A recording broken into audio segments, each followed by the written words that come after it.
Hi, everybody. My name's Jay Wetter. Welcome to the fourth episode in our Canola Watch Winter Webinar Series. You can follow me on Twitter at Canola Watch, and you can read some of my articles at canoladigest.ca. I'm hosting this webinar on behalf of the Canola Council of Canada, Sask Canola, Alberta Canola, and Manitoba Canola growers, and the topic today is Pesticide Update with a Herbicide Focus. The title actually says, with an herbicide focus. I guess some people say herbicide. I say herbicide.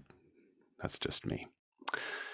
Weeds remain the number one manageable source of yield loss. And in this webinar, you will learn about new research in weed control, herbicide resistance, the impact of drought on weed control, tips for applying pesticides, and keeping your crop export ready. We have three presenters, Rob Goulden, Kim Brown-Livingston, and Ian Epp. I will introduce each of them just before their presentations. They will each talk for about 10 minutes or so, and then we'll have a Q&A session for 20 to 25 minutes, and then they'll close with their key take-home message. We want your questions, so please use the Q&A button at the bottom to pose your questions, and I'll get to as many as we can through the Q&A session at the end. You can use the chat function to connect with us and other attendees. The chat's also down there beside the Q&A button. And at the end, we will flash the CCA credit code, and is for anyone who wants to get their CCA credits from attending. All right, here we go. We're going to start with Rob Goulden. Rob's a professor at the University of Manitoba. He grew up on farms in Europe and Manitoba and completed graduate degrees in Manitoba and Saskatchewan. His research focus and interests include crop weed competition, volunteer canola management, crop and weed seed characteristics, plant spatial arrangement, and more. Here's Rob. Thanks, Jay. Let's just see if the share screen business works. All right. Are we? Is this working? Somebody please confirm. Yep, you're looking good, Rob. Fantastic. Thank you. Okay, thank you for the invite. And I was asked to speak on three what seem to be not related topics, but to me are very closely related with respect to canola production. And one of those is canola stand densities. And as Jay mentioned, one of my interests is plant spatial arrangement. A little bit about some new herbicide-resistant weeds discovered in Western Canada. And I've got a slide in there as well about herbicide performance and trying to explain why herbicides sometimes, particularly under adverse weather conditions, don't quite perform as well as we would like them to. So I'll start first with a little bit about spatial arrangement of plants. And of course, this is near and dear to my heart because it affects plant competition and the ability of plants to compete with weeds, but also affects just straightforward crop production. So even under weed-free settings, spatial arrangement and particularly gaps in the crop canopy are very important for a couple of reasons. Number one, they allow weeds to germinate and compete. And number two, those gaps in the canopy aren't really using sunlight, and so they can actually lead to reduced yields. And I'll talk a little bit about this, these experiments we've been involved with Steve Shurtleff. And in my lab, we've done these in other crops as well.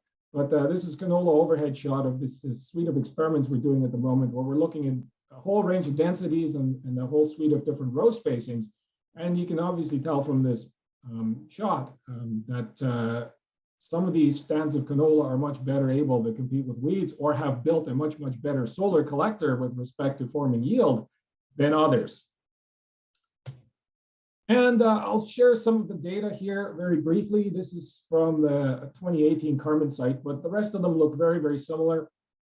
And the interesting thing here is that we noticed, and we shouldn't really be surprised by that, is canola is an incredibly plastic plant. It can deal with a whole plethora of row spacings and densities and still produce very equivalent yields or similar yields. What we've noticed, and this goes across all the experiments and the data I've seen so far, is that narrow row spacings and all the way up to about 22 inches, give or take, have the same yield response curve. And so the canola plants are able to use that space. Although maybe from a weed management perspective, that might not always be the right choice to go with these extra wide row spacings. And the yield response curve basically looks like this. Around 50 plants per meter squared, somewhere in there, 50 to 60, we hit the plateau of the yield response curve. And any extra plants over here will buy us some biological insurance. And I think that's very important from weed competition perspective, even from, even looking at other biotic stresses, insects, diseases, as well as abiotic stresses, such as frost or drought. These buy us a little bit of a cushion with respect to maintaining performance if something happens. If we're operating close to what I always say, the cliff of this curve, and some people certainly are, and I'll show you in a minute that it's probably more than we would like to see. If we're operating close to the cliff here, anything that goes bad and we can't fix it very quickly with either pesticide or some other input, and we're going to be sliding off that yield curve very, very quickly, and we're not going to attain maximum yields.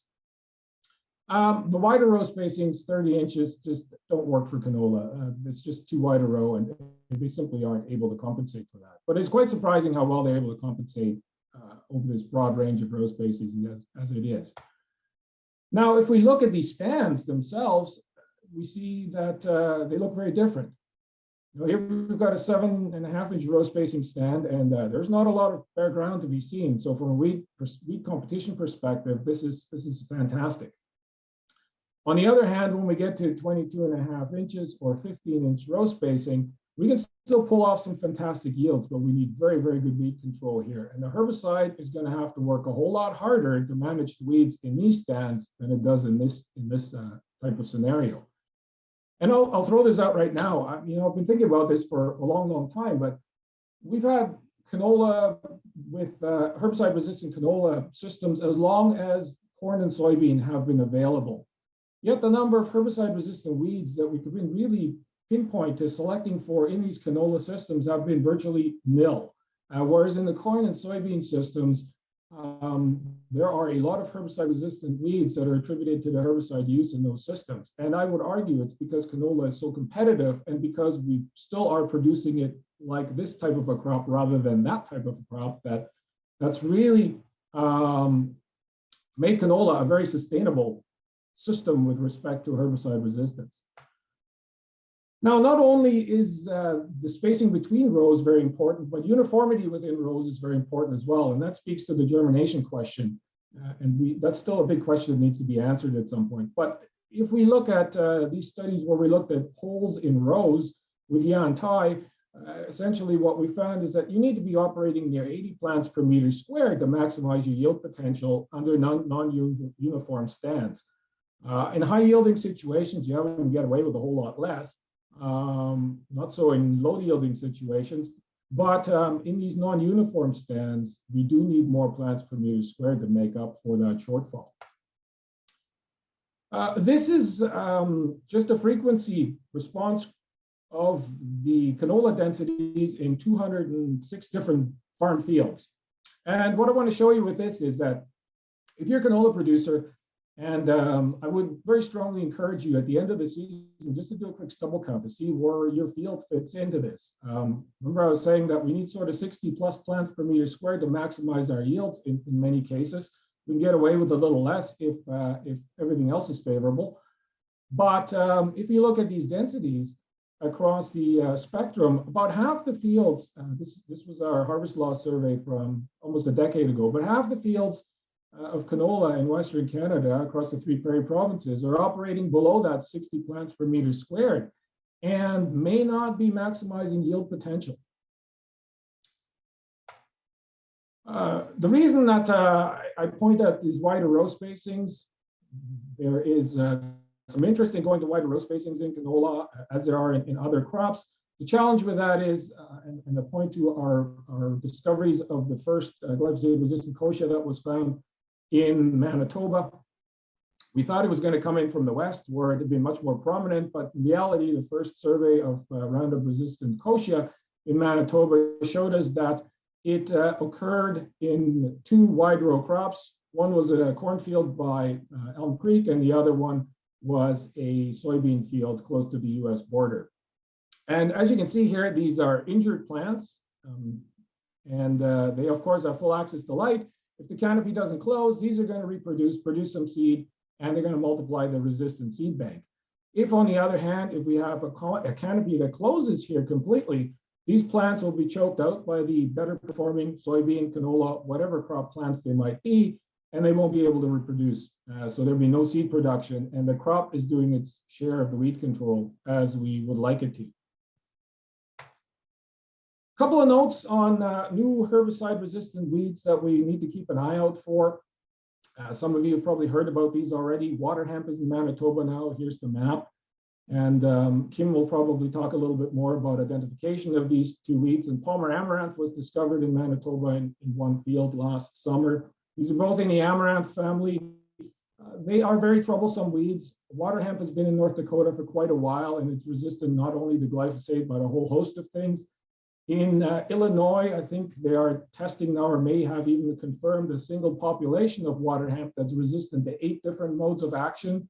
So there really isn't a lot of, there aren't a lot of control options left with a population like that. And the Palmer Amaranth is its more aggressive cousin from the southern states. Maybe during the question section, we can talk a little bit more about why and how it came to the northern states, but I'll leave it at that for now.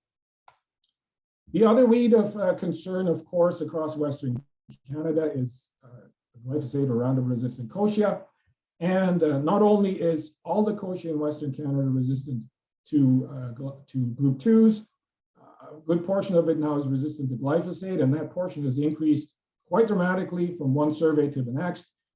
But now in Alberta, they've also discovered dicamba and fluroxypyr resistance, so we've got 3-way resistance in kochia.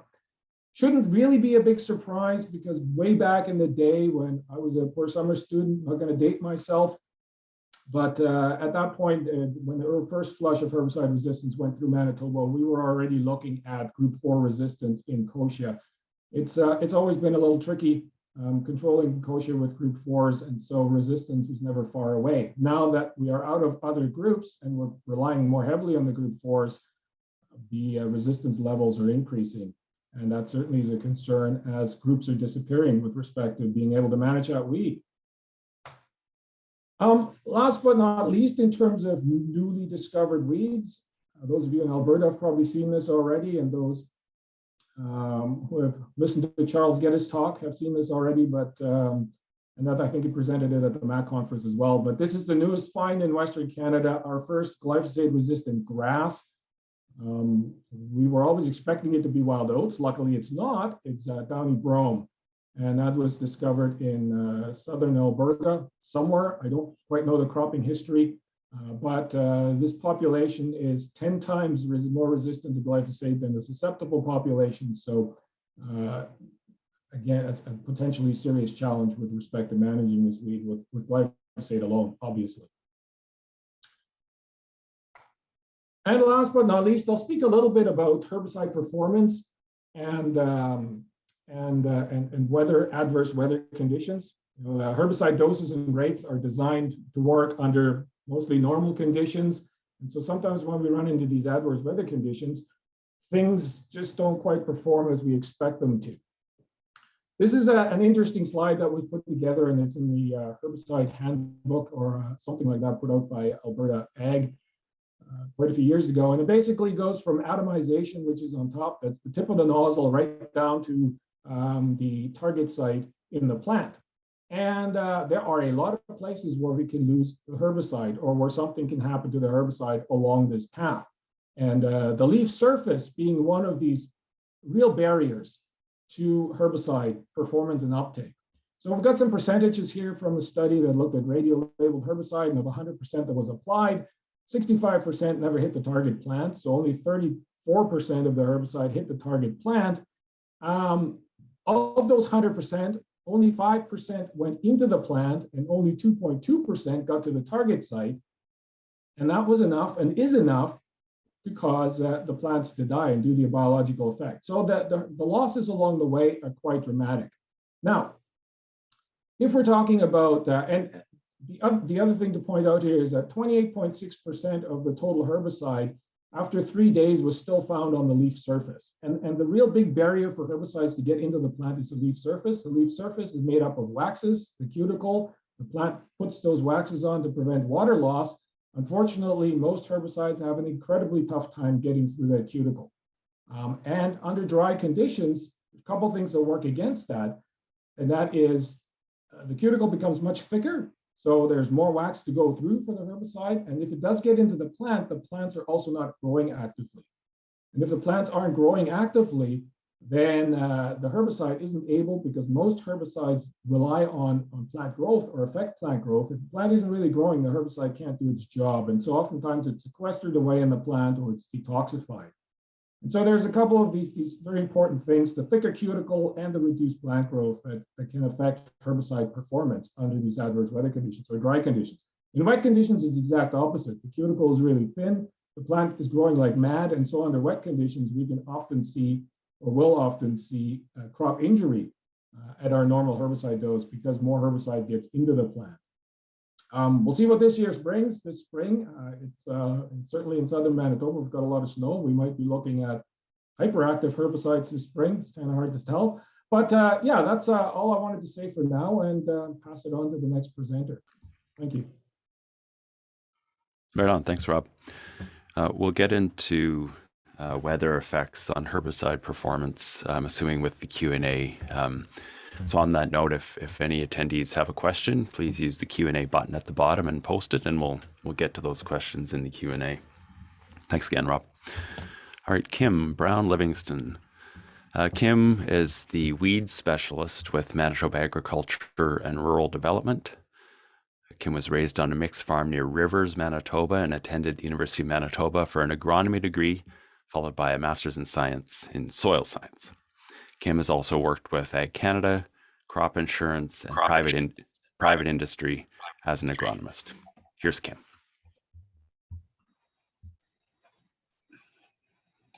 Hi there. Sorry, just a little bit of technical difficulties here. Thought I'd be up and running. I'll just take one more second to get going here. There we go. Can we all see my slide now, or my slides now? Yeah, we can see them. Just if you put them in presentation mode. I am in presentation mode. Okay, go for it. No. Can you see it now? Yep. No? Yep. I can see the main slide as well as your next slides. Oh, okay.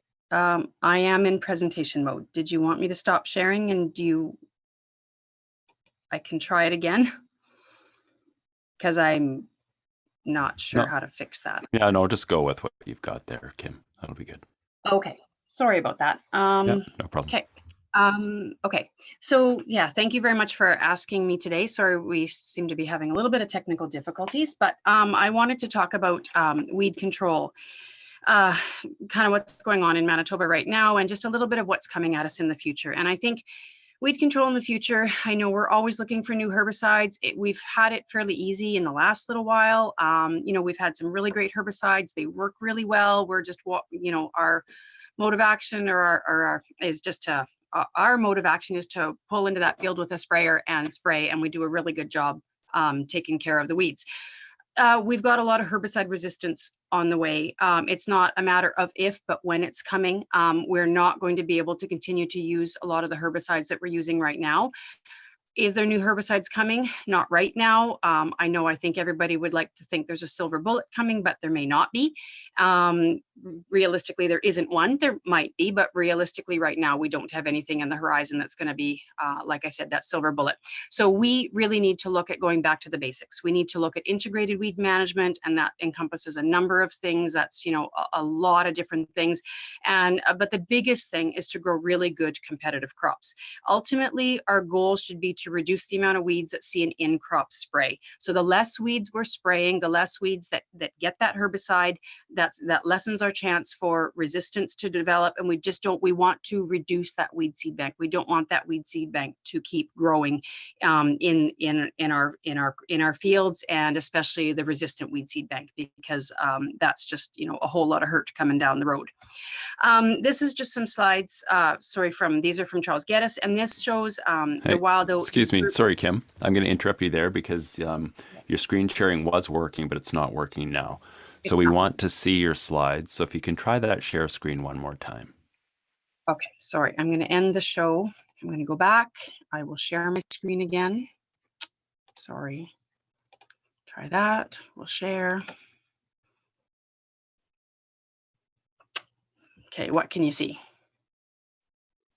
Yeah, I think it's just slow. It says it started to share. Oh, okay. There we go. Okay. All right. So we can see your slides now. So let's not mess with it anymore.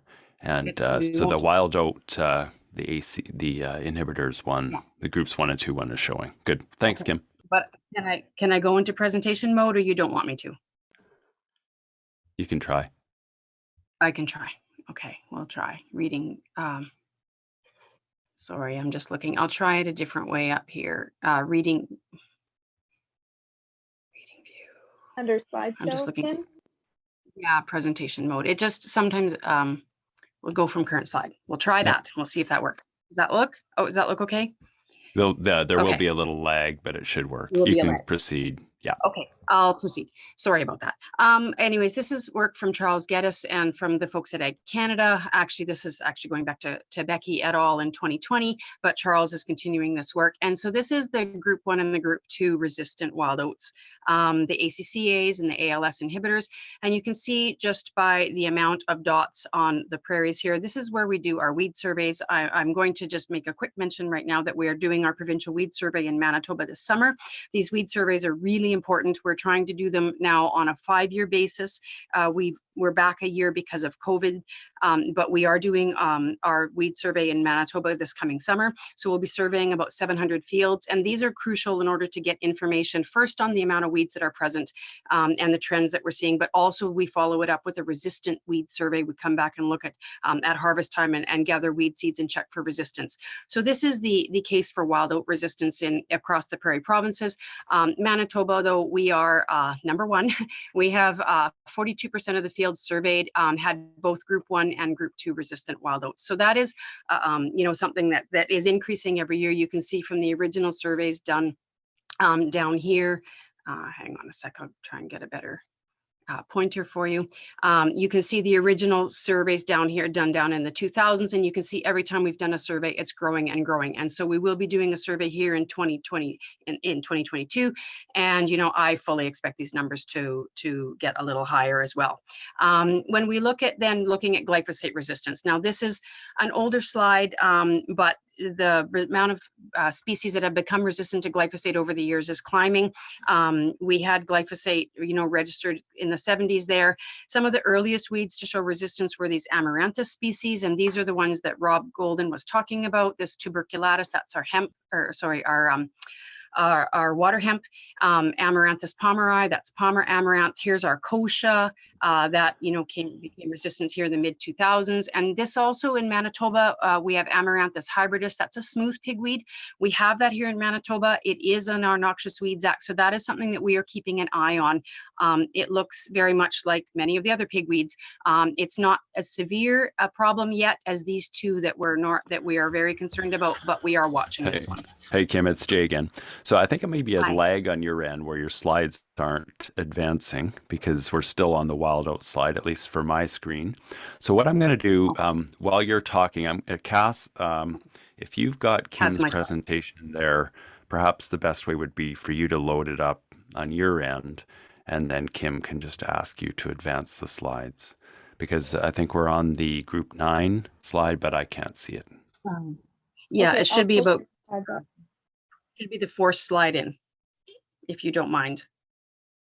And I can, I guess you guys haven't had a chance to see that, so we can talk.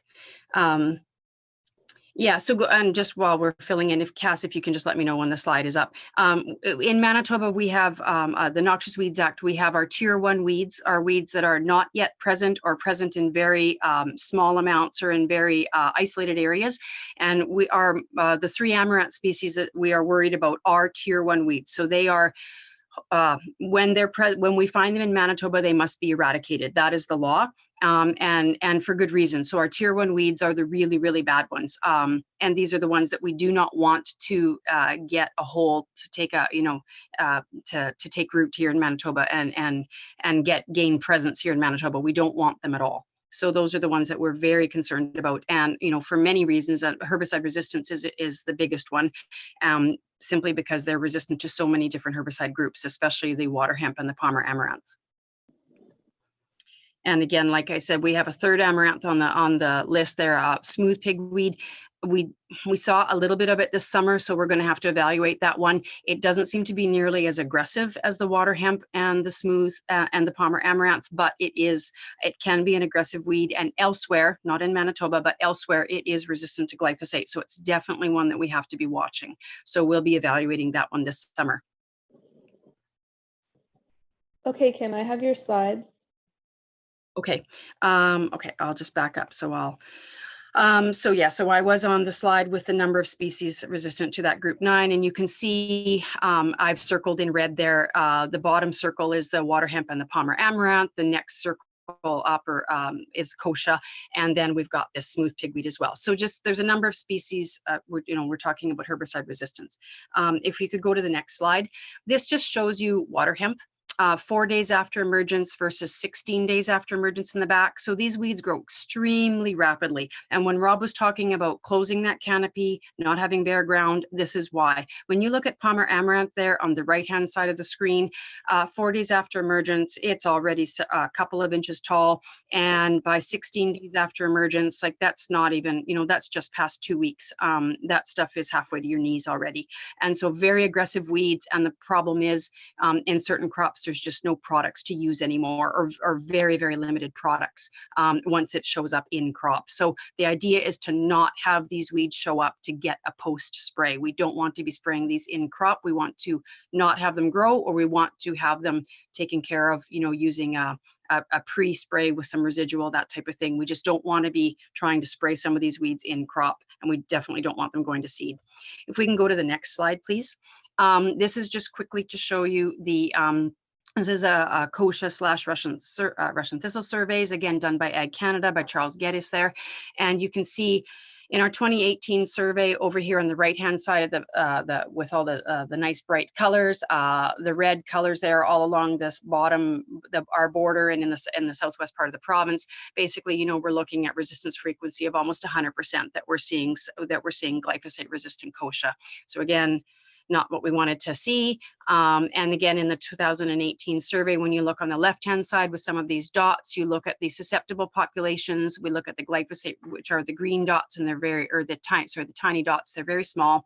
The red dots on here are all the glyphosate-resistant populations, and then we see the dicamba resistant, and as well we had cross resistance in a couple of places where we've got dicamba and glyphosate-resistant Kosher. So herbicide resistance is growing. So our ability to keep using herbicides to get rid of these weeds is lessening. Next slide, please. So this is from a paper from Hugh Becky and Neil Harker.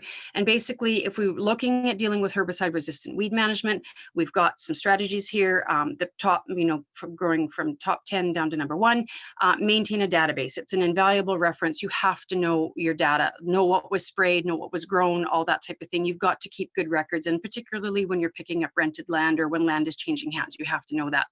Number 9, strategic tillage, if, when, or where or when needed. This is something that we're going to have to really evaluate. We've struggled with this in the last couple of years because it's been very dry, but going forward, this is something that we're going to have to use. This is a tool we have to be able to use. Field and site-specific weed management, one size might not fit all, and really we can't have that one spray across the farm for all the wheat, one spray for all the corn. We need to be much more specific than if we can. Weed sanitation borders are important. That will slow our herbicide-resistant dispersal. In crop wheat, using selective herbicide rotation, that's to combat non-target site resistance. The herbicide group rotation, avoiding back-to-back in crop group 1 and group 2. Again, this is specific for wheat when we're talking about group 1 and group 2 wild oat resistance. Herbicide mixtures and sequences are better than rotations. We still want you to use rotations, but we want you to use mixtures and sequences as well. So it's going to get a lot more complex. There's going to be a lot more stuff in the tank. And again, this is where record keeping comes into play. We've got to know what we're looking at for rotational cropping and that type of thing going forward.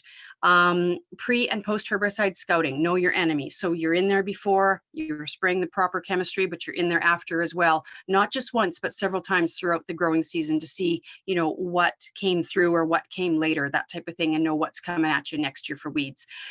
Competitive crops and practices that promote competitiveness and natural biological control where that's appropriate. That's, you know, a little harder to do in some of our crops, but, you know, there is still there's definitely merit in that. And number one top practice is crop diversity. So these top two, this competitive crops and practices and this crop diversity, we've got to keep this in mind because we do not have the sprays to rely on anymore. Next slide, please. If we look at our, this is a study by Neil Harker, and this is basically where they looked at doing some very poor practices, which would be something like a continuous barley rotation versus a better rotation, which would be something like barley, canola, barley, peas. So a 4-year rotation versus something like continuous barley. Within those rotations, they also looked at the effects of using short crops versus tall crops, like short cultivars versus tall cultivars, and also low seeding rates versus high seeding rates. So at the bottom end of the spectrum, when you look in this continuous barley, if you're looking at wild oat biomass at maturity, your worst case scenario is a continuous barley, a short variety, and a low seeding rate. You have, you know, a large amount of biomass at maturity.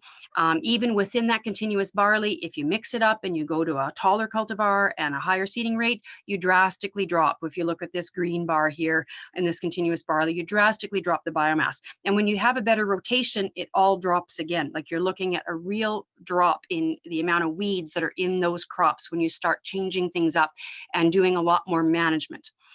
If we go, so again, in this case, you know, if we look at all factors, if we have an increased seeding rate and a tall cultivar and a good rotation, you're looking at a 70 times reduction in wild oat biomass. I mean, that's huge. That's so much more wild oats to be spraying and less wild oats to be developing further herbicide resistance. So if we go to the next slide, please, we look at wild oat seed production. Again, we want to reduce that seed bank in the soil. If this is our continuous barley rotation here on the left-hand side of the graph, and our worst case scenario, which is again our tall or our short variety, our low seeding rates, our continuous barley, and you compare that even within the continuous barley where you have some better agronomic practices, which is our tall varieties and our higher seeding rates, you know, you're dropping that tremendously. And when you look when you're looking at including a more diverse rotation as well, you know, you're dropping your wild oat seed production by 37 times. So again, that's so many more plants that will have a chance to grow and compete in our crops and you know, go on to set seed. So if we can go to the next slide, please, Cass. At the end of the day, diverse crop rotation should be the backbone of your crop planning. Growing the same crop back to back isn't ideal, might be inevitable in 2022. We've got a lot of issues last year with leftover nutrients and that type of herbicide residues and that type of thing. Maybe a lower disease risk this year due to dry conditions, but again, we've got to look at a lot of these factors. Ideally, you match your high-performing crops to your fields with your leftover nutrients, and you need to watch your herbicide residues as well. Many crops are profitable given current commodity prices. And in Manitoba, there is still time to make changes to crop insurance as well. You want to maximize your insurance and minimize risk. And I'll just go through these next slides really quickly. I'm sorry, I apologize, but with the technological difficulties, we're behind now. This is just a graph from Manitoba MASC, Manitoba Ag Services Corporation. This is from their MMPP site. And this just shows you basically the crop planted across the top of the graph here and the previous crop down the side on the left-hand side there. And normally if you're planting canola on red spring wheat, you know, that's 101 of long-term yield, so that's good. So this gives you an idea when you're looking at your crop rotation and planning your crop rotation to grow good competitive crops. This is one place to get information where, you know, where you can look at like what would be a good crop rotation, what will work on my farm. And I think in about 51% of the time canola is planted, or 58% of the time I think canola is planted on red spring wheat in Manitoba. And if we go to the next slide, sorry, this slide is very busy, but this is a snip. We've got some really good information as well. This is from our very capable people with our farm management crew at Manitoba Agriculture. And these are our current costs of our crop production costs. And this year is a really good news story. A lot of these crops are profitable. In fact, most of the crops that we're growing are profitable. Our top 3 crops here that I've highlighted in yellow, canola, hard red spring wheat, and soybeans, that's about 80% of the crops in Manitoba, 80% of the acres that are grown. We want to have more diversity, but again, these will help you with your crop planning, and there's a lot of information in here that you can look at if you're looking at different rotations and different things in order to, you know, get a good crop rotation going. And this year, it's, you know, like I said, it's a really good news story. We've got a lot, most of our crops are profitable, which we don't always see going into the spring. Another source of really good information is our field crop protection guide, or sometimes we just call that the weed guide, but we do have weeds, plant diseases and insects in there as well. Our 2022 guide should be available very shortly, within a couple of weeks. We'll have hard copies available at our 10 service centers, and there will be a copy available to download from our website for free if you'd like a PDF version of that. So, and my next slide, sorry, if you want to go to my last slide, weed control in the future. Basically, we need to look at, it's going to be a lot more management. It's not going to be as easy as pulling into the field with a sprayer and spraying something and pulling out and the weed control's done. It's a lot more management. It's a lot more moving pieces. It's a lot more pieces of in the puzzle. There's a lot of info available. Manitoba Agriculture, MASC, industry webinars such as this one, but your relationship with your agronomist, your industry people, and your retail, that is crucial for planning this year and onward, because it's going to get a lot more complex. It's just not going to get any easier. And a final plug, our provincial weed surveys, they're crucial for gathering data on weed trends and resistant weeds. And again, we are going to be doing one this summer. We're planning about 700 fields across the province. So we are looking for people to do some surveying as well. If that's something that anybody is interested in, we'll have some information out about that a little bit closer to the survey date. But we will be across Manitoba surveying, and we will be following that up with a resistant weed survey as well, closer to harvest time or right at harvest time. So expect to see us across Manitoba doing that. And with that, I'd like to thank you, and I'll be around for questions. That's great. Thanks, Kim. Kim had to motor along there with a few technical difficulties at the beginning, but rest assured, we will repost these videos on YouTube. I will make this into a podcast, and I think we'll take some of these key tips and put them into a Canola Watch article. So if you couldn't keep up with all that information, we'll offer it to you in a number of different ways shortly. Before I get to Ian, so we've talked about herbicide resistant weeds and management basically as long as I've been a farm writer. And so I just, for fun, in the chat, if you're a farmer or you're an agronomist, let me know if you have herbicide resistant weeds. I'm assuming everyone probably does, whether they're a problem or whether they're a desperate problem now, finally. I'd just like to get a bit of a tone for where you're at now. After 25 years of talking about it, are we to the point where we really need to start adopting some of these solutions? I'd like your thoughts. And I'm also going to toss in the chat a link to the crop planners. We had those in Canola Watch this past month. So I've got some links. I'll put that article into the chat for you. All right, Ian. Thanks for waiting, Ian. So my colleague Ian Epp is an agronomy specialist with the Canola Council of Canada. And Ian was raised on a family grain farm near Blaine Lake, Saskatchewan, and he still lives there. He farms there while he's doing his agronomy job. He's a grad of the University of Saskatchewan with a Bachelor of Science in Agriculture, majoring in agronomy. And he is our sustainability lead. He assists in public affairs regarding pesticides, and his areas of interest include weed control and herbicide resistance. Here's Ian. All right, I will share my screen and we'll see how that goes to start us off.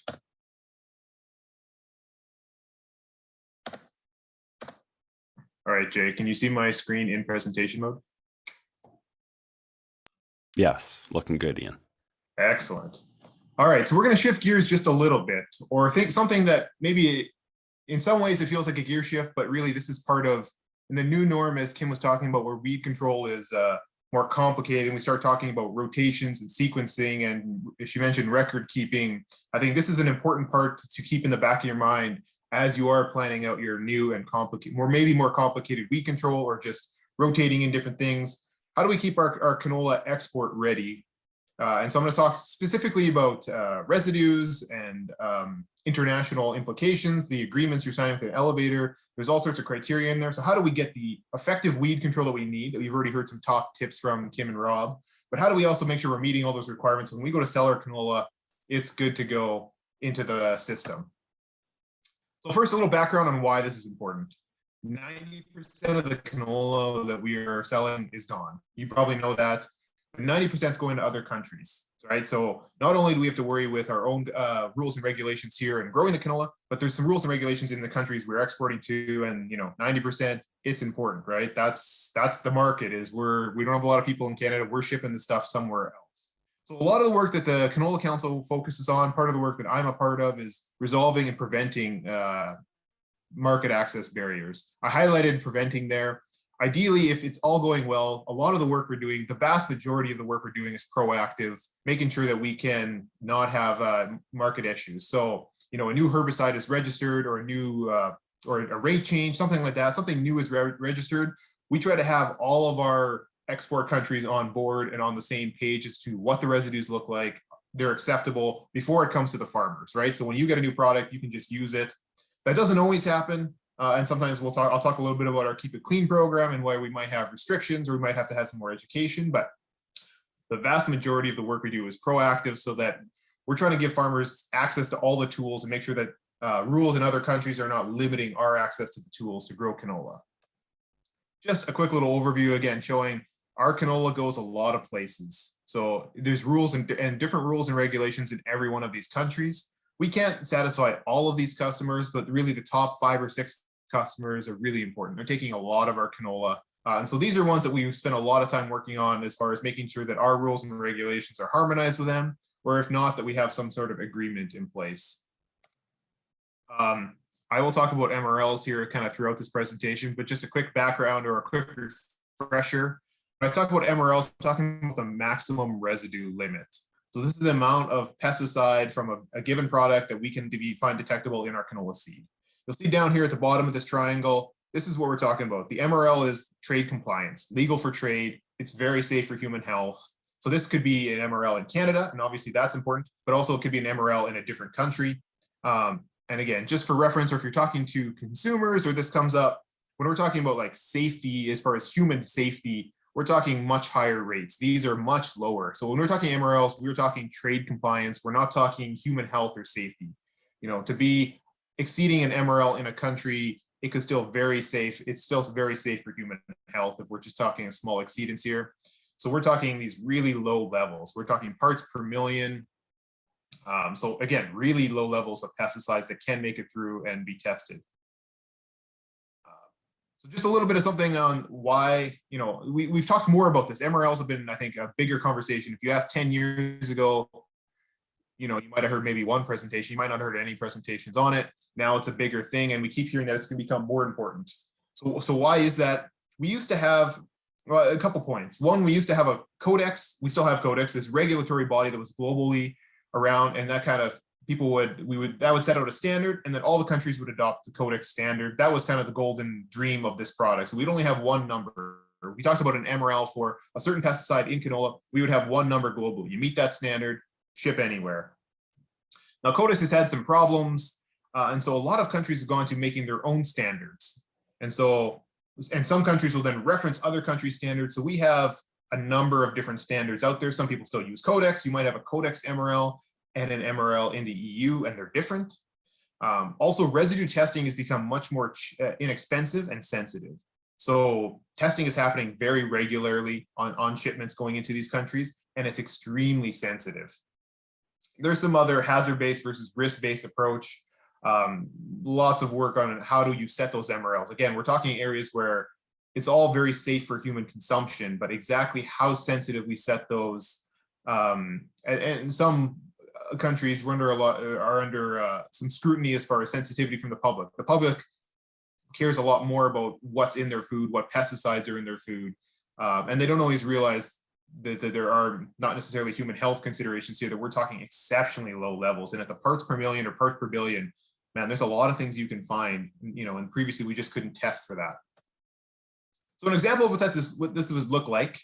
So clethodim, classic canola herbicide, got to get those wild oats. Ideally, maybe you're rotating, as we heard some things, but you're going to be applying some clethodim. In Canada, we have 0.05. In Codex, they're actually changing it. So you can see a 0.5 here, but it's a higher level right now. In the EU, it's higher in all these other countries. So that's a good thing. If Canada has the most conservative MRL, when we go to export, if it meets Canadian standards, we're good when we go to export it.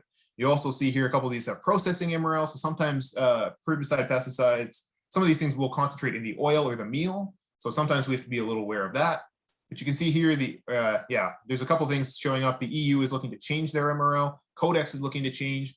So these are some of the things we're monitoring, and this is why it gets complicated. A lot of the proactive work we're doing is trying to harmonize these MRLs, or at least if we can't harmonize them, we make sure that they're somewhat aligned with Canada. So when we go to export, we don't have problems entering the global marketplace.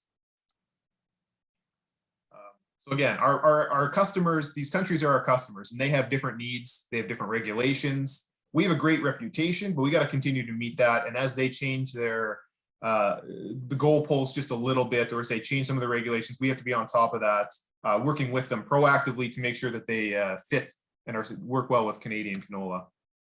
So just an example, we have various meetings that we meet across. We meet with grain handlers, we meet with companies that are registering pesticides, and we meet with exporters. So in this year alone, there was 26 MRL changes in key markets. So one of the top 5 markets we sell canola to. So big countries that we sell canola to, and products that have a lot of acres. So we're talking at least 20,000 or 200,000 acres across Western Canada. So products you're probably familiar with. 26 MRL changes in the global marketplace. Most of these were good. Some of these were sidelined, maybe harmonizing, maybe moving positively. But these are the kind of things we're monitoring and working on all the time. We have roughly 20 missing MRLs for important herbicides. So a country that doesn't necessarily have it, if they don't have it, sometimes they'll just adopt the Codex, that international standard, which is great.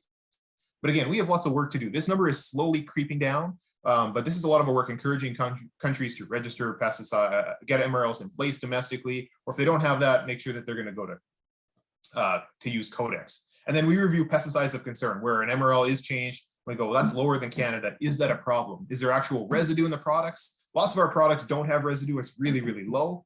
So again, we work with the registrants, we work with the canola industry, the exporters, sometimes the other countries, working on making sure that there's no hiccups. So once you get to sell your canola, we are good. So that's kind of the background to why this is important. And this is getting to be a bigger and bigger issue. So as farmers, as agronomists, as people on the ground, what can you do? That's going to be the back half of my presentation here. So one of the most important things is using those acceptable pesticides. It has to be registered on the crop. So you go to your crop protection guide, as Kim was talking about, the weed book, you have to make sure that that's registered for canola. That's key. If it's not registered for canola, I guaranteed we don't have the proper MRLs in place in other countries, and they will be testing for random they have a whole suite of pesticides they test for. And if it's not registered in Canada, we haven't done that proactive work to make sure we have an MRL in place in those markets. And then we run into big problems. So we're talking about using registered pesticides. Registered in Canada, that means that we've done some work to make sure it's going to be, unless we've given some sort of specific awareness or notice out to the industry, we've done some work internationally to make sure that works. And then the second one is using them correctly. So, you have a registered pesticide, but we need to be using the correct rate and the correct timing. Both of those are critical on what the actual residue is. And so the data that we work with is if you apply the highest or the correct rate, so whatever's on the label, that highest rate, and you apply it at any time in that window, the residue is going to be acceptable. We can work with that. That's what we've built. We've done all that proactive work on. So if you need more information on that, the spray to swath calculator, it's quick. Type in your pesticide, and it'll tell you how far back from swathing or from combining you need to work. Now, with some of our herbicides, it's not always the biggest deal, but again, if you're going with a late application of something, worth checking. especially insects. You get a random late season insect outbreak, grasshoppers, and you haven't seen I haven't sprayed for grasshoppers in 10 years. And you go to get something out of the shed, or you go to your retail and you pick up something, there's can be some pretty significant difference pre-harvest intervals between like 24 hours or 3 days, which isn't too bad, up to 21 days. And that can get pretty close at the end there. So making sure that anytime you're picking up something in your shed before it gets in your sprayer, make sure that pre-harvest interval works so that the residues are going to be fine once it leaves the farm. I'll talk a little bit about glyphosate. Glyphosate is the poster child for a lot of things. It's the most used herbicide in Western Canada. Globally, there's a lot of scrutiny under it. And we use it. We use it a lot in canola production, right? Depending on what kind of canola, you might have a couple different herbicide passes. Hopefully you're tank mixing something else now for some better IPM, but we're going to be using, so getting that timing right is really critical with glyphosate, especially that pre-harvest interval. 50 to 60% seed color change, really important. With glyphosate, with some pesticides, applying too late means that we get higher residues. With glyphosate, it's actually a bit the opposite. We don't, because glyphosate translocates so well, we want to make sure that plant is far enough along that only a little bit of glyphosate is going to make it to the seed. If we apply too early, we're going to get really high residues. And then, so that's pretty straightforward. Swathing timing, we're pretty good at staging our canola, and you want to get it right for weed control. It's good for agronomy. It's good for that. The other thing is, in this case, if you have a field like this, what do? How do you stage this field? It's got a bit of this going that. It's obviously not a pre-harvest timing, but it's not very uniform. So again, we're talking the least mature parts of those fields. So especially in a year like this guy obviously had some, probably a drill problem or something, some depth, something going on. Or this year we had quite a bit of drought. The canola was here, there, and everywhere. Again, we might have to manage areas of that field differently, but we have to be, but if we're going to try to manage one field as a whole unit, we're looking at that least mature part. Because again, those residues can get really high really quickly. So I guess a couple things on the Keep It Clean program. We are fortunate again this year to not have any major pesticides on our do not use.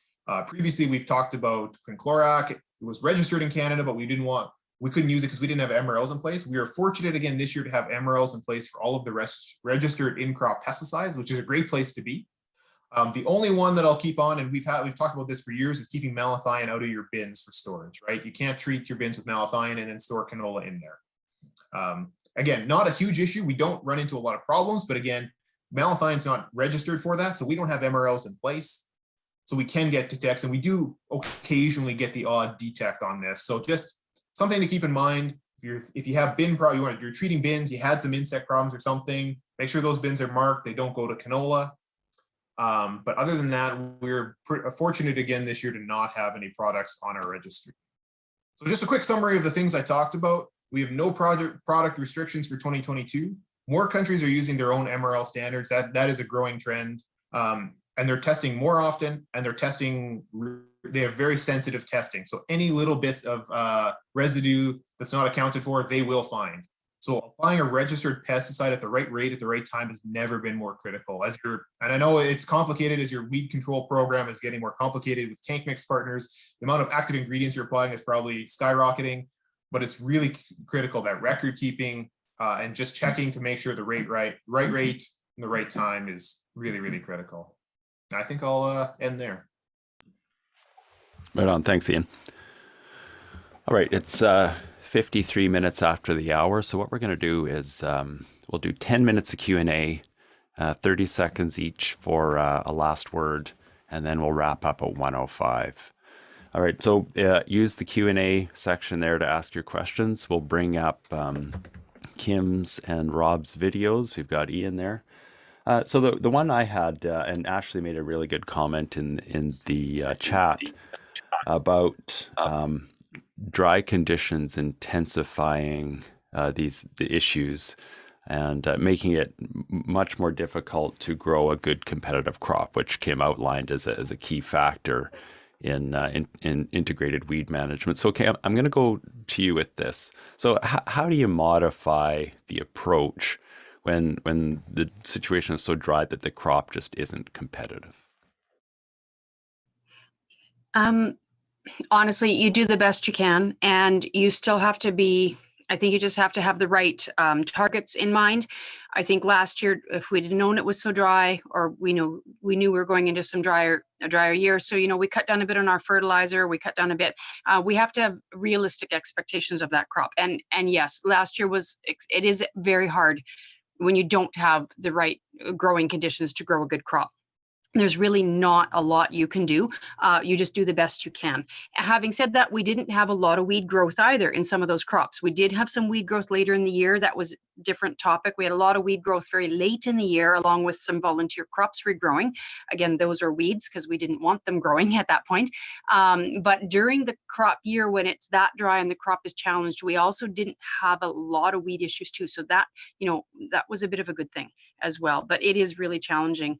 Last year was exceptional. We really, that was not a normal year. In a normal year, we should have a lot more tools and a lot more ability to grow a good competitive crop. Rob, anything to add there in terms of planning for 2022? And if it is another dry spring, just say any different approach you might recommend?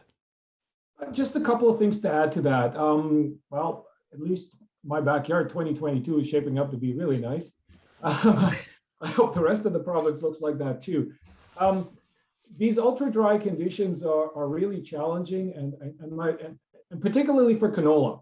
Canola is a funny crop because it really has no internal mechanisms to control drought stress very well. Brassica apis doesn't. So what it does is it uses as much water as it possibly can, and then it starts dropping leaves. And so in those conditions, I think the best advice is plant canola as early as possible and get it to use that water. I think late seeded canola certainly did very bad last year. We had a seeding date trial, and at Carmen, the early seeded did the best because it just had access to the most amount of water. But it is, of all the crops we grow in Western Canada, one of the least well adapted to droughts. And so it tends to hit that crop a little harder than others. So early seeding and respectable densities. Rob, I'm going to come back to you on this cuticle, this thick cuticle, but I want to go to Ian with that first question. Ian, anything you'd add to what Kim and Rob said about tough conditions and weed management? An extra inch of rain at the end of seeding just covers a lot of mistakes. The little mistakes that happened, we can do a lot of things not great and then get away with a great crop. And some years we do that. And some years that bails us out when, stuff happens in the field, things don't go down quite right.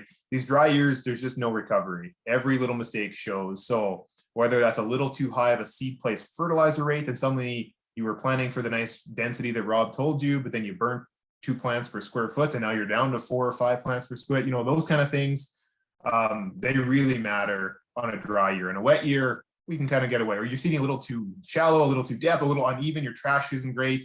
Some years you would get away with that. So maximizing all those little things you can start planning right now. Make sure that drill the openers are good. You're in great shape, so we can maximize every little difference. That's going to give canola a bit more of a competitive edge.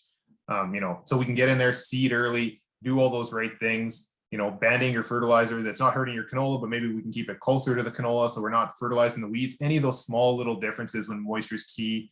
And then early weed control. We talk about early weed control every year. It's boring, but it's really critical, especially if you have some overwintering winter annuals or perennials that somehow escaped control last year. They're big, they're mean, they're using a lot of moisture early season, and that's moisture in your rooting zone that your tiny little canola needs. So early weed control, I would say I would sacrifice those later flushes of whatever might come if we get a rain or not. Get the early weeds out, and we'll worry about the later weeds later. Those early ones, those are the ones that are taking all that moisture away from us, and those are the ones that are taking all the yield away from us. So it just, not normal weed messaging, but just everything is on a way bigger scale. It's magnified under these tougher conditions. Yeah, good. Thanks, Ian. Okay, Rob, to you on the cuticles and that waxy layer and getting through there. Is there something you can add to the tank, or are there herbicides that are particularly good or better in those situations? Any practical agronomy tips there? Well, that's a good question. So the herbicides that are naturally better at getting through that cuticle are emulsifiable EC formulations, because the active ingredient in those formulations is one that's capable of, and the reason it isn't an EC formulation is one that's non-polar, so it can get through that waxy layer. Of course, not all things come as ECs. Glyphosate will never come as an EC, but glyphosate has all these surfactants added. Now, the surfactant mixtures are, of course, designed to deal with average conditions. And when we get a little bit outside average, it's really hard to tell because there's very little research experience in those conditions too, as to where they might fail or which one might be affected the most. The cuticle is a funny thing, and with respect to uptake, I just want to throw this out there too. Herbicide uptake through the cuticle is the quickest midday, because that's when the sun is shining on that waxy layer and that's when it's the softest. So if we can actually apply the herbicide midday, if it's not one that's photodegraded, then we can actually enhance uptake. Now, what happens in Western Canada midday? The wind usually howls like crazy, right? And so it kind of works against us. But just from that basic chemistry side of things, that's known to work, but we don't always have the opportunity to deal with that best. Are there any additional things, should you play with the surfactant mixtures? I would recommend no, because those things are based on large number of trials. And anytime I've played with surfactants, things have gone terribly wrong. So I suggest not to. Okay, good. Well, thanks, Rob. Okay, so one last quick one to Kim, and then we'll get your final words.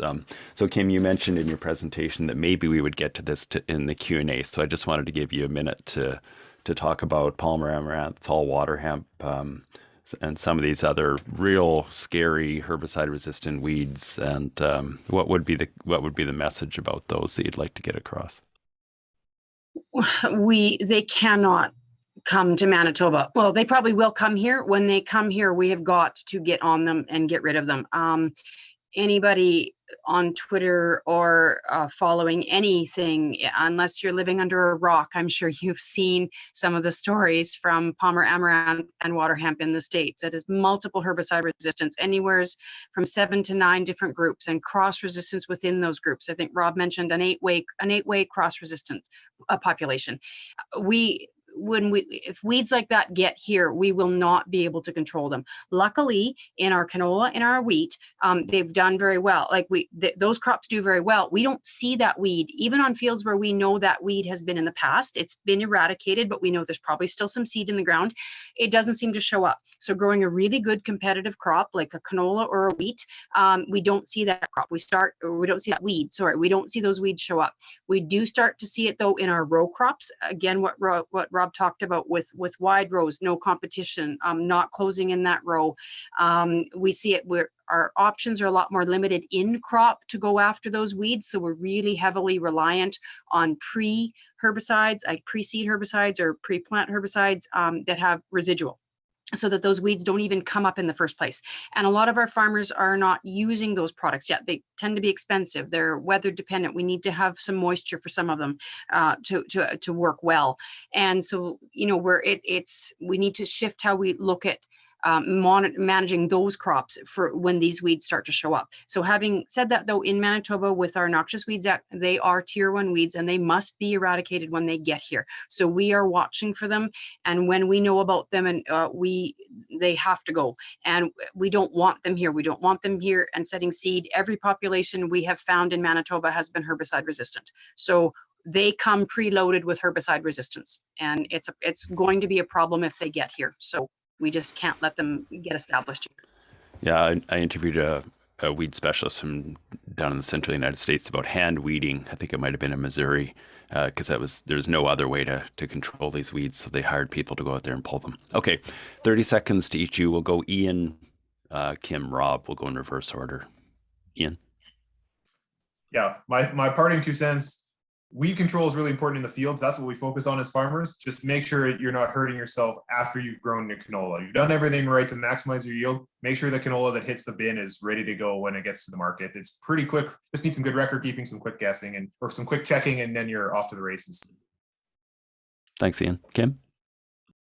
Yeah, I just you know what, it's just going to be a lot more management going forward, a lot more long-term planning. Having said that, plans do change, just a lot of record keeping, a lot of planning, working with your industry, working with your retailer, working with your agronomist, working with those. We've got to have a long-term plan. We need diversity, and we need to grow really good competitive crops. We want to see as few weeds as possible getting that post in crop spray. We don't want that. If we reduce the amount of weeds getting that spray, we reduce the amount of weeds setting seed, and we reduce the amount of weeds that can potentially become herbicide resistant in the future. Okay, thanks, Kim. Just a second here, Cass, if you want to pop up that CCA code right now, we'll go to Rob for his last 30 seconds, and then I'll sign off. Yeah, great discussion today. And the only thing I would add is let's not forget about biological risk management. And that is, getting our crop established to be a healthy, well-competitive crop that can take a hit or two from the odd, be it a biotic stress or abiotic stress, where we don't have to run to pesticides right away, or any of these other control measures. I think that's kind of, with increasing seed costs, that the biological risk management has taken a bit of a back burner. And I think that's my message here is try not to forget about that. That's a very effective tool. Well, thank you, Rob, again. Thanks, Kim. Thanks, Ian. There's the CCA code. The next of the Canola Watch Winter Webinar Series is on March 24th, and the topic is called Challenging Environmental Conditions, Adapting Canola Nutrient Management to Maximize Potential. So that will have a fertilizer 4R theme. You can find details on the time again and the registration at your Provincial Canola Association website or at canolacouncil.org. You can find the events section under the About Us tab. That's at canolacouncil.org. That's where the registration is for those. Yeah, so thanks again, Rob Goulden, Kim Brown-Livingston, Ian Epp for their participation in today's webinar. Thanks to Cass Cardy. That's the Cass we were talking about, bringing up some background stuff. And Cass organized everything behind the scenes for the webinar. And finally, thanks to the host organizations, Canola Council of Canada, Manitoba Canola Growers, Sask Canola, and Alberta Canola. I'm Jay Wetter. See you next time.